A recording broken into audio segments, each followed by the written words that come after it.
What is going on, everybody? Hope you're having an amazing Monday. And really excited for today's topic. This is going to be a first, right? And I'm sure many, many of you are wondering, when is Jake going to get in the acronym game?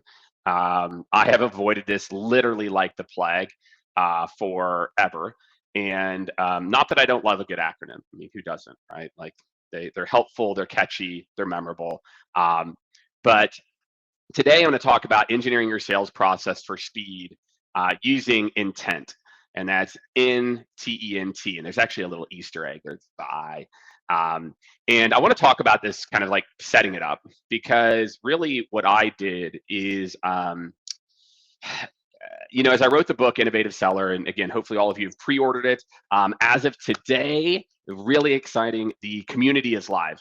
So I'll drop a link to where you can join the community, and whether you can go about it kind of either way. If you bought a book and you didn't get access to the community, just DM me on LinkedIn, or you can just sign up for the community and you get a copy of the book. So however you got there, fantastic. So I'll drop a link right now. Make sure to sign up, join the community, so you can learn more about intent and the rest of the book.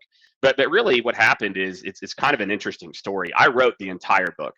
I wrote the book. There's no ghostwriter. It was 100% Jake Dunlap, which I will do. I think after the book's live for like a month, I'll do a whole episode on what it's like to write a book, because it's not what people think.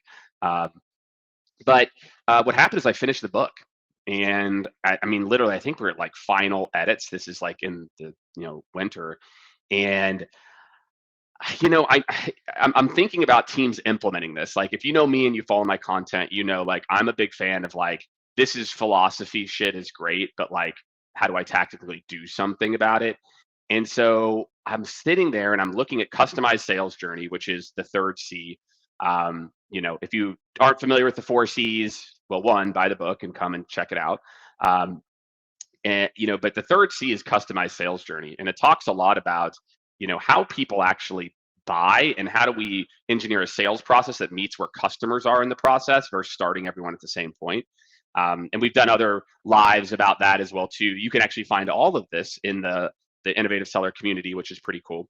And I'm like, man, so what are people going to do? Are they going to try to jam Medic into this, or Spiced, or one of these other like linear frameworks that, like, candidly, you know, Medic was, again, you've heard me talk about it, was developed in 1996, and there's some good points of it, and there's some parts that Medic is actually, there's a lot of really good things. And Spice is just linear. So it's like there's this linear process that's just not how sales works.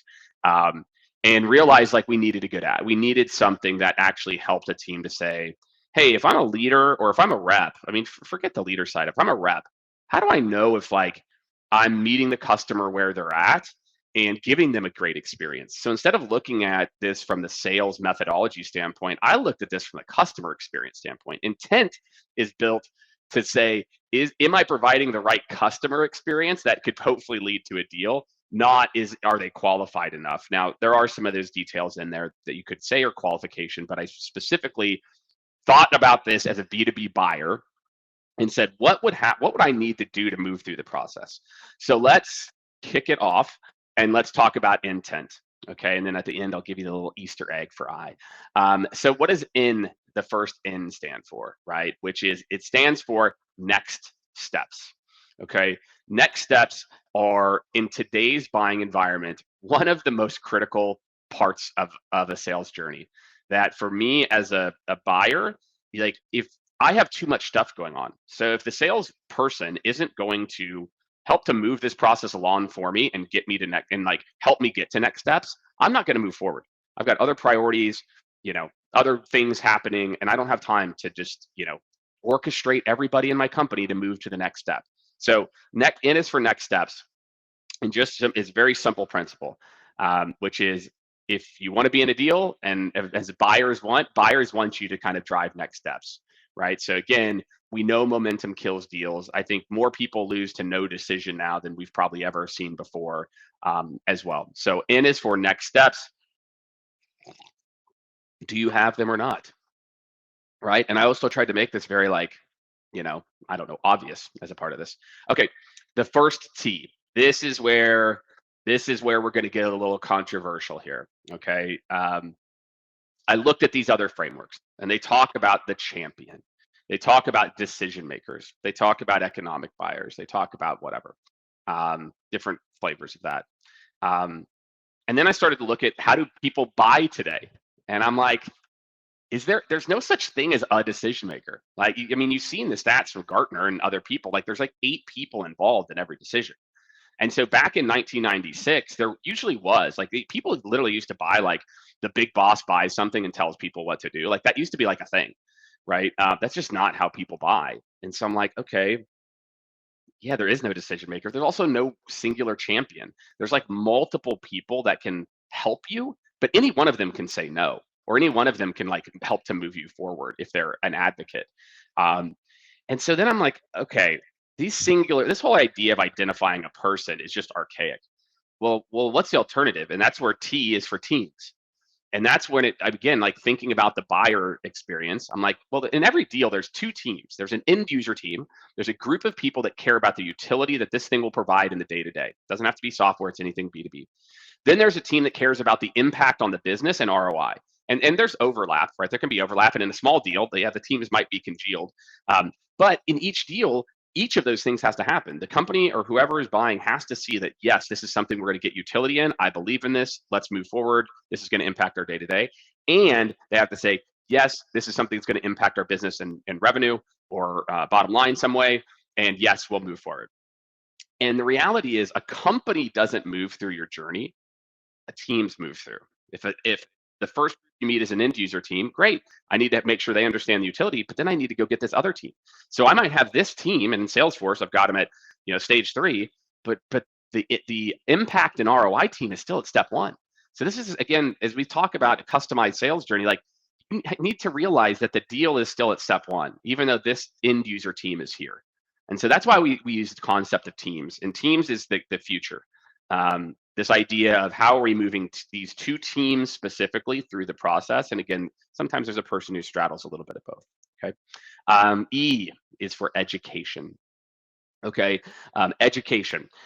This is where is the person in their journey. So if I was talking to a buyer, I would say, maybe I send an email before our first conversation. Hey, look, I talked to a lot of people that are different steps in their journey. Tell me where you are on this continuum. You're using something in the space. You've seen pricing. You've whatever. We need to understand how educated this group is around what we do, the problem set, etc. And again, you're going to have different people at different education levels, right? So you get the first end user person. You've got one person at a highly educated level, but the rest of the team could be back here, and they're starting in the beginning. So we need to again start their education process at cold, right? And we have the simple. Another acronym called VEX, which is for vetted, educated, cold, and self-service. And so we just need to think about where are these teams in the education process, and how can we help to get them to vetted, right? The goal is that toward the end, both sides, they know everything they need to know, they're ready to move forward, etc. We also talk in the book about I'll get there. That's the last T. Okay, so we've covered it so far. We've got next steps. Again, we always have next steps. Team, where are the teams in the journey, right? Education, what's their education level? Again, are they getting to vetted? And now we've got the second N, okay? All right, so this one, I'm sitting there. I'm like, okay, everyone talks about pains and needs, and I've talked about this for forever, right? It's a critical, part of a deal. But then I started to think about the buyer. The buyer thinks about pains and needs, and I also started to think about reps as a sales rep. Someone who's managed, I don't know, thousands of people in their career probably at this point.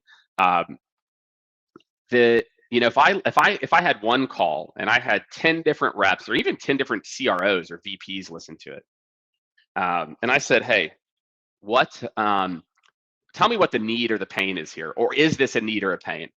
You're going to get different answers. Oh yeah, no, definitely that one is. And this person's like, no, it's not. Did you hear this? Blah, blah, blah. Needs and pains are objective based on the quality of questions someone asked to get it and how deep they dug. Because I might hear something, hey Jake, tell me what your top 2 priorities are. Well, I'd really like to do ABC. One rep hears that, like, that's got to be a pain. That's an issue. That's something that Jake once solved. And it's like, it's an issue, but it's not like something I need to move on.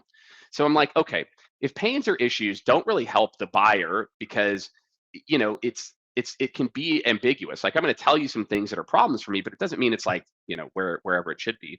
And on the vice versa side, if I'm a leader and I'm trying to talk to a rep, I don't I have to know that each rep knows what a need or a pain is differently. So how do you fix this? And I'm like, numerical priority. So the next, the second in is for numerical priority. It's a buyer from a numerical priority standpoint. Where is this in your top priorities for this quarter, next quarter, however you want to ask the question? No ambiguity. No ambiguity. No need, pain, what numerical priority. Where is this from a numerical priority? And then you can go with your typical questions of like, what happens if this gets fit, whatever it is, um, you know, uh, compared to other things like, is this something you're still willing to punt, et cetera. But hey, like, tell me about the top, priorities. Okay, great. Like, give me an idea of numerical priority for number one. Where does that fit? Well, it's number one or two. And then guess what? Numerical priority, get ready for it. It could be different for the different teams. And this is where, again, it's just thinking about how people actually buy today. So this numerical priority is like, just because, and this is where I can't stand this idea of like the champion like, just because the champion says it's a numerical priority one does not matter, or two. The teams have to agree this is a top three, minimum top five or top three initiative. So numerical priority, just ask the question, right? And that just eliminates the ambiguity. The customer said, let's stop trying to guess and just talk to customers, talk to buyers.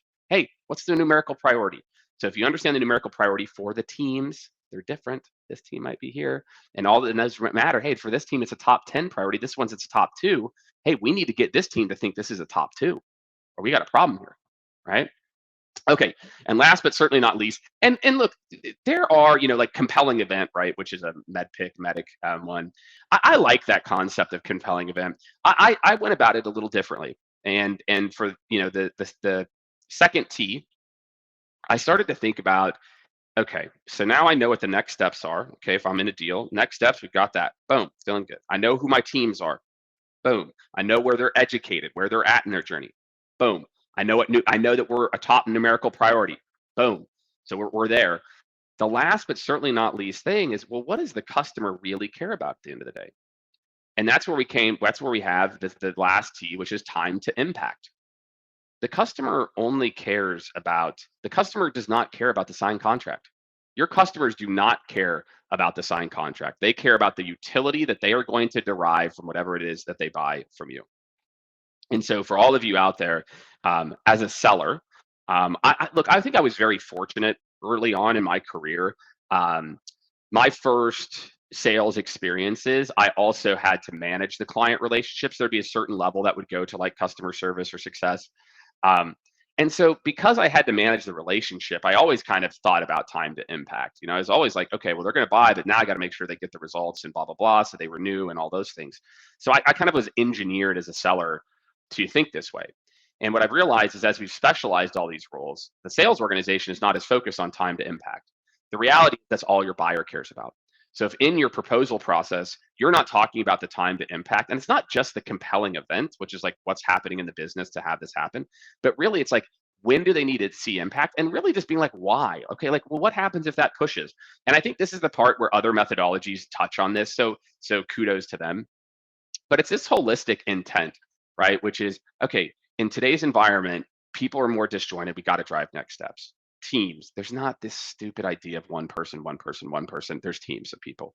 People are coming into the funnel educated at crazy different levels, and how do we meet them there? Numerical priority. Let's get rid of this like people's opinions and just like what's the numerical priority?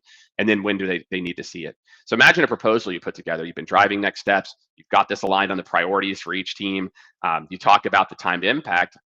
That's all you can do. That's sales. That's the definition of sales there. And then the Easter egg is the I in intent, which is intuition. All right. Now you're not going to find that in writing anywhere, but you heard it here first. That's the crazy part. I mean, I see leadership in big sales organizations following these frameworks to a T. And it's like, and look, and every seller knows that it is a joke that if somebody hasn't done each one of these steps, like they're not viable. Like that's crazy.